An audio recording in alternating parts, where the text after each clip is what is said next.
Back to your own channel investor. आज हम बात करने वाले हैं एक ऐसे इंडिकेटर की जो ट्रेंड की ताकत को समझने में मास्टर है, ADX यानी एवरेज डायरेक्शनल इंडेक्स। अगर आपको ये पता करना है कि मार्केट का ट्रेंड स्ट्रॉन्ग है या वीक या कब ट्रेड लेना चाहिए, तो ADX आपका गुरु बन सकता है। और हाँ, जो लोग सही स्ट्रेटेजी के साथ भी साइडवेज मार्केट की वजह से मात खा जाते हैं, उनके लिए ये इंडिकेटर एक रेड अलार्म है। ये बताता है कि कब आपको ट्रेडिंग से बचना चाहिए और कब फुल एक्शन में आना चाहिए। तो आज हम समझने वाले हैं कि ADX क्या है, कैसे काम करता है और ट्रेडिंग में कैसे यूज करना है विथ रियल एग्जांपल्स। तो चलो फिर शुरू करते हैं। तो सबसे पहले समझ लो कि ADX होता क्या है। ADX एक इंडिकेटर है जो ट्रेंड की स्ट्रेंथ को मेजर करता है। मतलब ये बताता है कि मार्केट का ट्रेंड कितना सॉलिड है। ये 0 से 100 तक का नंबर देता है और चार्ट पे एक लाइन के फॉर्म में दिखता है। लेकिन एक ट्विस्ट है, ADX आपको ये तो बताता है कि ट्रेंड स्ट्रॉन्ग है या वीक, लेकिन ये नहीं बताता कि वो ट्रेंड किस साइड में स्ट्रॉन्ग है और किस साइड में वीक। यानी ये नहीं बताता कि ट्रेंड ऊपर जा रहा है या नीचे, सिर्फ उसकी ताकत बताता है। अगर आपको ADX के साथ ट्रेंड डायरेक्शन भी देखनी है तो हम उसके लिए DMI का यूज कर सकते हैं, जिसमें ADX के साथ दो और लाइंस होती है। एक होती है पॉजिटिव DI और एक होती है नेगेटिव DI। पॉजिटिव DI यानी पॉजिटिव डायरेक्शनल इंडिकेटर और नेगेटिव DI यानी नेगेटिव डायरेक्शनल इंडिकेटर। ये दोनों लाइन क्या करती है? ये दोनों ट्रेंड का डायरेक्शन बताती है। पॉजिटिव DI ऊपर है मतलब बुलिश डायरेक्शन है, और अगर नेगेटिव DI ऊपर है तो मतलब बियरिश डायरेक्शन है। अब ये देखते हैं कि ADX काम कैसे करता है।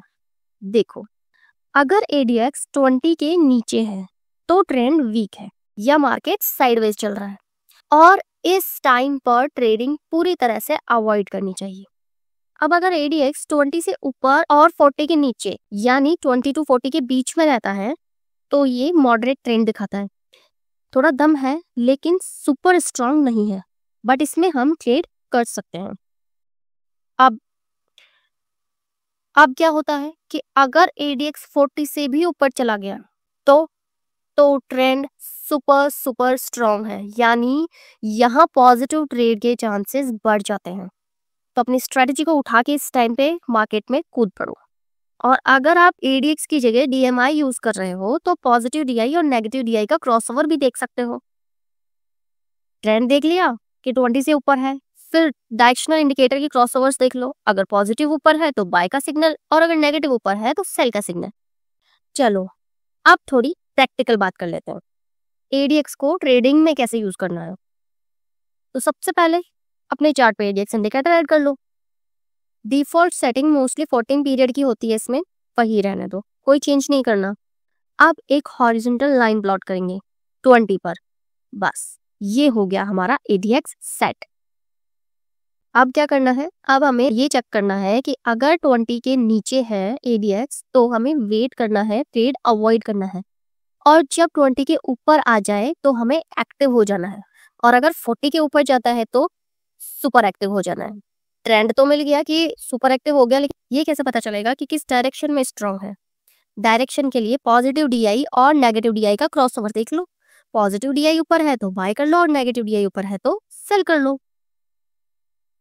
और दूसरे इंडिकेटर्स जैसे मूविंग एवरेज या वॉल्यूम के साथ कंफर्म भी कर लो, क्योंकि ADX सिर्फ आपको स्ट्रेंथ बताता है। डायरेक्शन के लिए आप DMI इंडिकेटर यूज कर रहे हो, बट आपकी कंप्लीट स्ट्रेटेजी के लिए आप इसके साथ में और भी इंडिकेटर सेट कर सकते हैं। आप कुछ रियल एग्जांपल्स देख लेते हैं।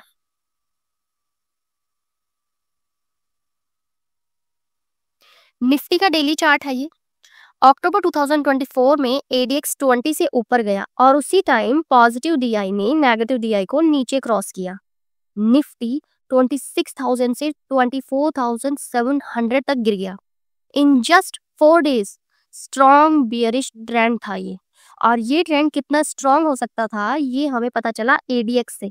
ADX ने 20 से 40 तक जिस तरह से मूव किया है, उसी तरह से ट्रेंड भी उतना ही स्ट्रॉन्ग होता गया है। अब ये टाटा मोटर्स का चार्ट है हमारे पास। अप्रैल 2023 में ADX 20 से ऊपर मूव करना शुरू होता है, और उसी के साथ पॉजिटिव DI नेगेटिव DI को ऊपर क्रॉस करता है। स्टॉक 400 से चलना शुरू करता है और जैसे जैसे ADX ने स्ट्रॉन्ग ट्रेंड बताया है वैसे ही स्टॉक स्ट्रॉन्ग बुलिश ट्रेंड बनाते चला गया। Solid bullish move. अब देखो क्रॉसओवर तो पहले भी हुए हैं जैसे ये, बट ये क्रॉसओवर वर्क नहीं किया। क्यों? क्योंकि मार्केट साइडवेज में चला गया और ये हमें ADX से पता चला क्योंकि ADX 20 से नीचे था और बता रहा था कि ट्रेंड वीक है। दैट्स वाई अगर ADX 20 से नीचे हो तो ट्रेड अवॉइड करो।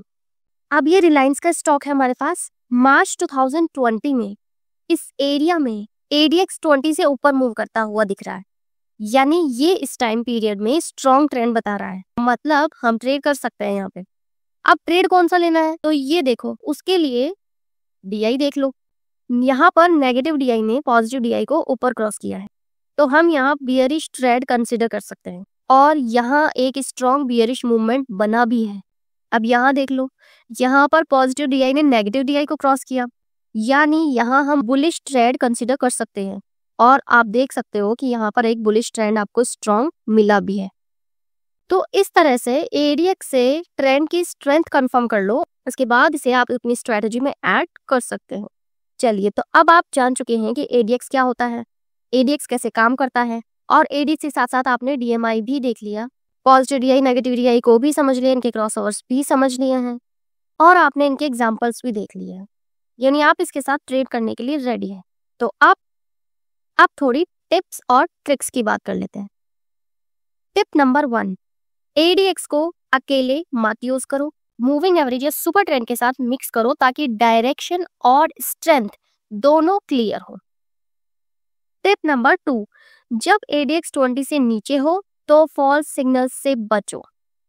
टिप नंबर 3, ADX 25 के ऊपर जाते ही वॉल्यूम चेक कर लो, अगर वॉल्यूम भी बढ़ रहा है तो ट्रेंड पक्का है।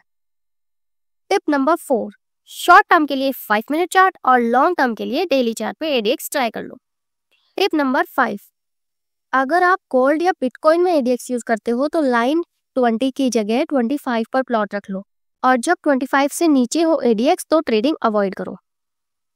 तो ये था ADX, ट्रेंड की ताकत का राज। ये आपको बताता है कि मार्केट में दम है या नहीं, और ADX के साथ ही हमने DMI को भी अप्लाई किया और उसे यूज करना भी सीखा। तो अगर आपको वीडियो पसंद आया हो तो लाइक करो, अपने फ्रेंड्स के साथ शेयर करो और चैनल को सब्सक्राइब कर दो और बेल आइकन प्रेस जरूर कर देना। तो आज के लिए इतना ही, मिलते हैं नेक्स्ट वीडियो में नेक्स्ट इंडिकेटर के साथ। And remember, the stock market is like a game of chess. Plan ahead, make smart moves and never let emotions play the field.